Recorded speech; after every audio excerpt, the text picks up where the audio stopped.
Assalamualaikum warahmatullahi wabarakatuh ya. Kembali lagi dalam aktivitas belajar kita di kelas 11 TKJ Teknik Komputer dan Jaringan. Materi kali ini yang akan kita bahas yaitu administrasi infrastruktur jaringan ya. Pada mata pelajaran ini kalian akan membahas jaringan VLAN, routing statik, routing dinamis sampai menggunakan firewall. Materi ini adalah setengahnya yang kalian dapat ya.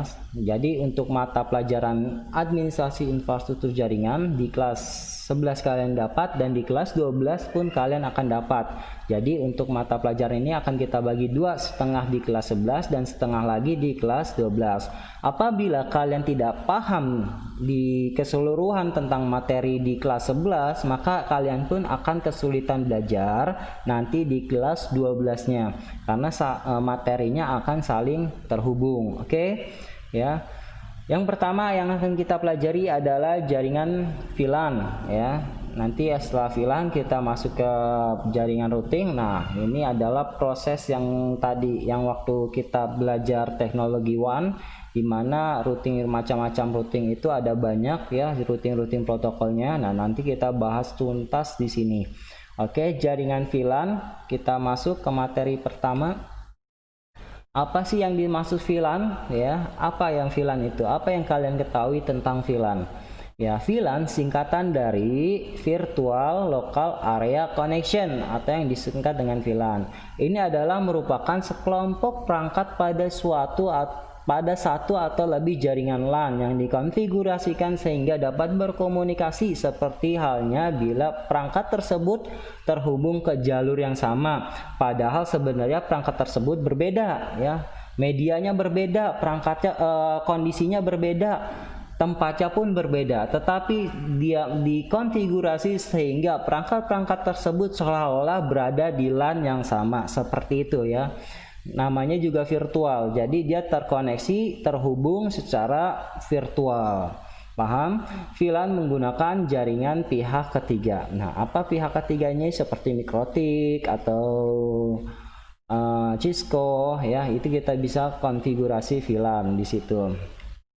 Dan contoh lihat, perhatikan di sini desain gambarnya. VLAN ada dua buah LAN di sini ya. Ada, kita anggap yang sebelah kanan ya. Sebelah kanan ini adalah LAN pertama dan yang ini adalah LAN yang kedua. Oke. Ya, LAN yang pertama IP address-nya dari 10.21 sampai 10.23. Sementara LAN B dari 10.24 sampai 10.26. Oke, lihat ya, 24, 21, 22, 23, 24, 25 dan 6. Oke, ya sama. Nah, lihat dia terhubung ke router. Paham? Di sini lihat secara topologi ini sudah mencakup area MAN ya, di mana ada dua buah LAN atau lebih dia terkoneksi, maka itu adalah topologi MAN ya. Namun kita akan buat antara yang menggunakan, lihat di sini ada VLAN ID ya. Ada VLAN ID, yang VLAN ID-nya sama, dia bisa terkoneksi selayaknya dia berada dalam satu ruangan yang sama ya. Ingat, VLAN adalah suatu koneksi LAN secara virtual. Jadi walaupun dia berbeda, lihat di sini, walaupun berbeda, misalkan ini di Jakarta, ini di Bandung, ya, walaupun dia berbeda wilayah, ya, berbeda tempat, ya, maka dia bisa saling terkoneksi layaknya komputer berada dalam satu jaringan LAN. Lalu lihat di sini lagi ya. Lihat, dikonfigurasi sehingga seperti ini, di mana ya VLAN yang menggunakan VLAN ID yang sama, lihat dia akan saling terkoneksi. VLAN PC1 dengan PC4, karena dia VLAN ID-nya sama, dia bisa saling berhubungan. PC2 dan PC5 VLAN ID-nya sama, dia bisa saling terhubungan. Dan VLAN PC7 dan PC6 karena VLAN ID-nya sama, dia bisa saling berhubungan. Intinya ada di VLAN ID ya. Oke, lalu ada pertanyaan, apakah PC1 dan PC2 dia bisa terkoneksi. Lihat secara keseluruhan di PC1 dan PC2, PC1, PC2, PC3 sekaligus kita bahas, dia berada dalam satu jaringan LAN. PC4, 5, 6 juga berada dalam satu jaringan LAN. Ya, apakah dia bisa saling terkoneksi? Tidak, ya. Kenapa? Karena dia sudah dikoneksikan menggunakan VLAN. Ya, jadi PC1 hanya bisa terkoneksi ke PC4, PC2 hanya bisa terkoneksikan ke PC5, dan PC7 bisa terkoneksi ke PC6. Tetapi untuk lintas antara misalkan PC1 ke PC2 atau PC1 ke PC7, PC2 ke PC1 atau PC2 ke PC7, maka dia tidak akan bisa saling terkoneksi. Apalagi dia berseberangan antara PC1 ke PC5 atau PC1 ke PC6 dan begitu seterusnya, dia tidak akan bisa. Yang bisa terkoneksi adalah yang memiliki VLAN ID yang sama. Ini dia VLAN ID, ya. Oke. Paham sampai sini? Kita perlu ingat bahwa yang digunakan di sini adalah VLAN ID-nya, ya. VLAN ID-nya. Kita fokus di VLAN ID. Apa sih VLAN ID? VLAN ID adalah suatu identitas dari VLAN yang digunakan untuk menandai VLAN yang terkait dalam sebuah jaringan virtual. Ya, jadi ketika si PC1 tadi dia memiliki VLAN ID 10 dan PC 4 menggunakan VLAN ID 10 juga, maka dia bisa saling terkoneksi, begitu, ya. Lalu berapa rank yang bisa digunakan? Apakah semuanya VLAN ID sudah ditentukan? VLAN ID kita yang menentukan. Hanya saja di sini ada ranknya. Normal rank dari VLAN yaitu antara 1 sampai 1005. Ini digunakan untuk jaringan skala kecil dan menengah. Sementara extended rank VLAN ya berkisar dari 1006 sampai 4095 untuk VLAN ID-nya. Memungkinkan para server yang di sini yang di extended memungkinkan para service provider untuk memperluas infrastruktur ya kepada konsumen yang lebih banyak. Jadi ketika kalian nanti ingin bekerja di suatu jaringan di suatu internet service ISP ya, internet service provider, kalian di sini sudah harus paham, terutama seperti IndiHome, ini sudah harus di luar kepala.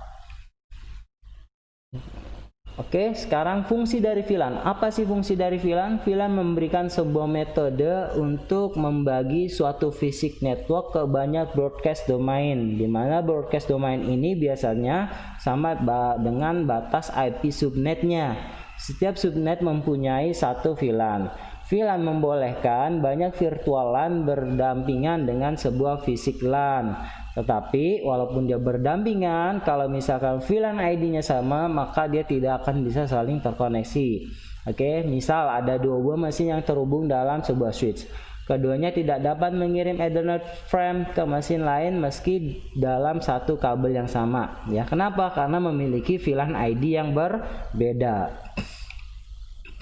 Lalu apa jenis-jenis VLAN? Ya, berdasarkan perbedaannya, pembagian membership VLAN terbagi menjadi 5 ya. Di sini berdasarkan membership atau base-nya ya. Yang pertama ada port base ya, di mana VLAN ini ya melakukan konfigurasi pada port dari setiap node ya dan memasukkan pada kelompok VLAN sendiri. Apabila port tersebut akan dihubungkan dengan beberapa VLAN, maka port tersebut harus berubah fungsi menjadi port trunk.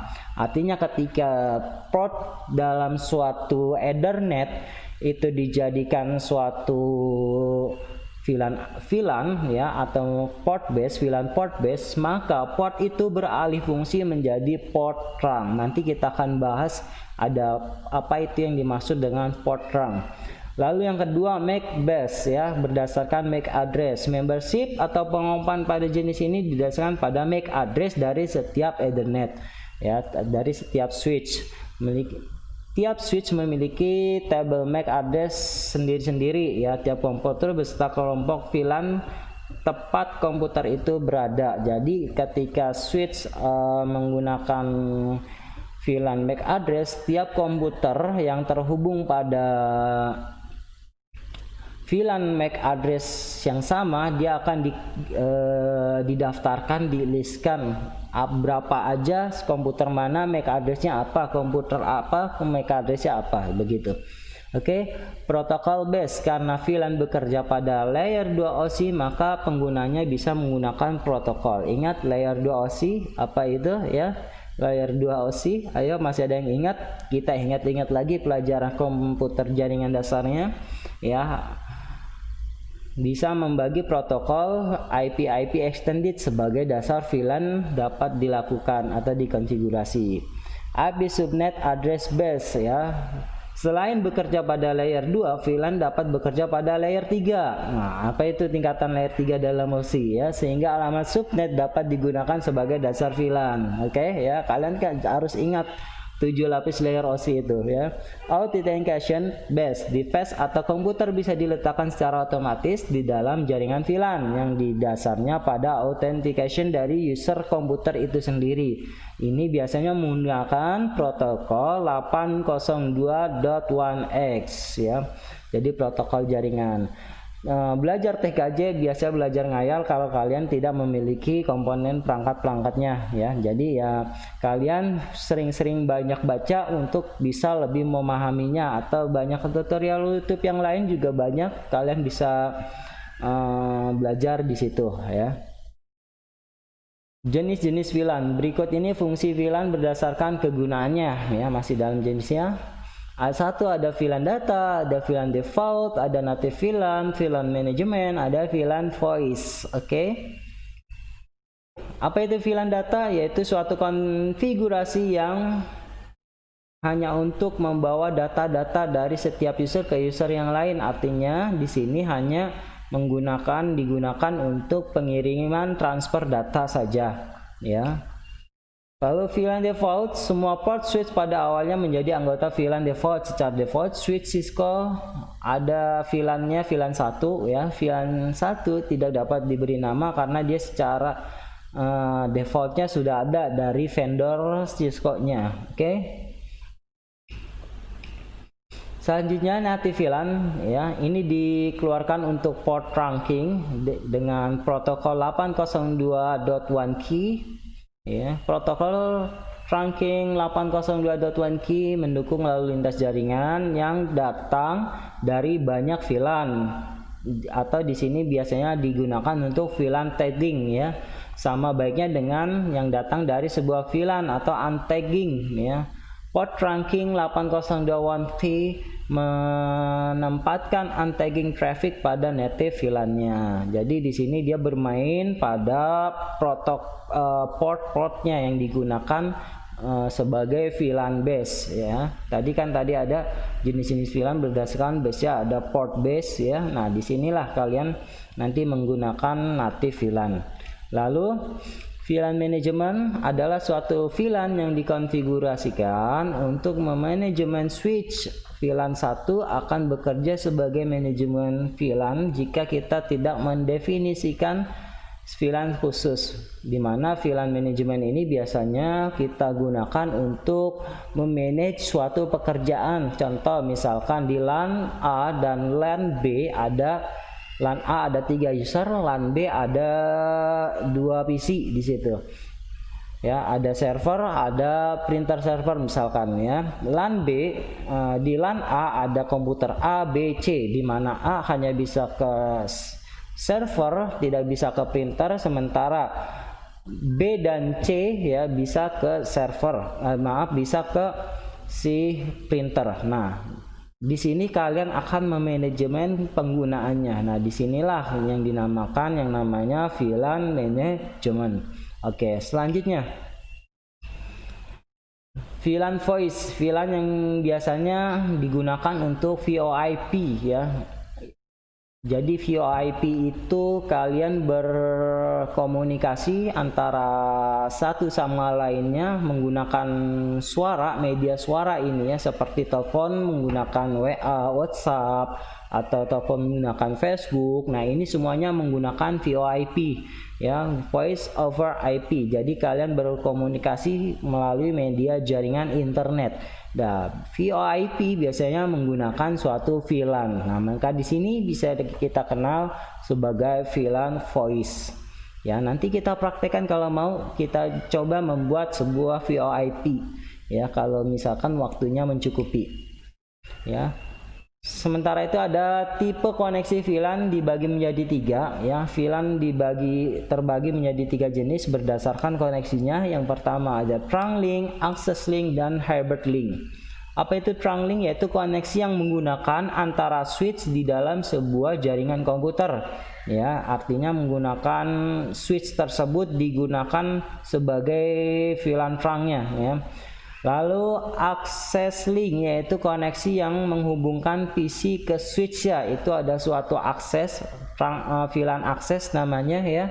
Lalu hybrid link yaitu koneksi gabungan antara VLAN trunk dan VLAN akses. Oke ya. Jadi kalian nanti juga akan belajar metode-metode VLAN seperti ini ya. Cara konfigurasinya. Nah, kita yang seperti yang saya sebutkan ketika kita di pelajaran AIJ, maka kita menggunakan Mikrotik sebagai routernya. Jadi nanti kalian belajar simulasi-simulasi. Yang sudah punya laptop, maka coba kalian konfigurasi belajar sendiri mandiri, itu lebih bermanfaat untuk kalian, lebih memperdalam lagi materi tentang komputer kalian ya. Kita banyak sekali materinya, ada ASJ, ada AIJ, ada teknologi layanan jaringan. Coba kalian belajar mandiri sendiri. Oke. Nah, mungkin cukup sekian pembahasannya kita kali ini ya. Nanti kita lanjutkan pada pembahasan selanjutnya tentang konfigurasi VLAN di router Mikrotik. Oke, jika masih ada yang bingung bisa kalian chat di kolom komentar atau langsung bisa direct pertanyaan melalui WhatsApp ke saya. Oke, saya akhiri, saya tutup. Assalamualaikum warahmatullahi wabarakatuh.